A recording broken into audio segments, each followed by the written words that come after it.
Christmas പുലർച്ചെ പീരുമേട് പാമ്പനാറ്റിൽ പലചരക്ക് കടയിൽ നിന്നും 1,25,000 രൂപ കവർന്ന കേസിൽ പ്രതി പീരുമേട് പോലീസിൽ പിടിയിൽ. പാമ്പനാർ പട്ടുമുടി സ്വദേശി ദീൻ മുഹമ്മദിന്റെ മകൻ 22 വയസ്സുള്ള ആബിദാണ് പോലീസ് പിടിയിലായത്. സംഭവത്തിൽ കേസെടുത്ത് അന്വേഷണം ആരംഭിച്ച് 2 ദിവസത്തിനുള്ളിലാണ് പ്രതിയെ പിടികൂടുവാൻ പീരുമേട് പോലീസിന് കഴിഞ്ഞത്. ക്രിസ്മസ് ദിനത്തിൽ പാമ്പനാറ്റിൽ പ്രവർത്തിക്കുന്ന മാതാ സ്റ്റോഴ്സിൽ മോഷണം നടത്തിയ കേസിലാണ് പോലീസ് ആബിദിനെ അറസ്റ്റ് ചെയ്തത്. പീരുമേട് SHO OV ഗോപിചന്ദ്രന്റെ നേതൃത്വത്തിലുള്ള പോലീസ് സംഘമാണ് പ്രതിയെ പിടികൂടിയത്. സംഭവത്തെക്കുറിച്ച് പോലീസ് പറയുന്നത് ഇങ്ങനെയാണ്. ഇതിനു മുമ്പും സമാനമായ കുറ്റകൃത്യങ്ങൾ ഇയാൾ നടത്തിയിട്ടുണ്ട്. കടയിൽ സ്ഥാപിച്ചിരുന്ന CCTV ദൃശ്യങ്ങൾ മറച്ചതിന് ശേഷം പണവും സിഗരറ്റ് ബണ്ടിലുകളും മോഷ്ടിക്കുകയായിരുന്നു. കടയുടെ പിൻവശത്തെ വാതിൽ കുത്തി തുറന്ന ശേഷം ആബിദ് അകത്ത് പ്രവേശിച്ച മോഷണം നടത്തുകയായിരുന്നു. ഇയാൾ ഒറ്റയ്ക്കാണ് കുറ്റകൃത്യം നടത്തിയതെന്നും പോലീസ് പറയുന്നു.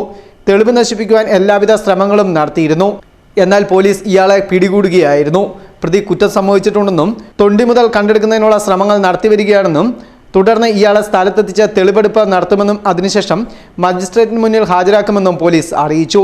Peermade SHO OV Gopichandran, sub inspector Rajesh VK, CPOമാരായ ബിനു ജോഷി, നിതീഷ്, ജിനിമോൻ എന്നീ പോലീസ് സംഘമാണ് പ്രതിയെ കസ്റ്റഡിയിൽ എടുത്തത്.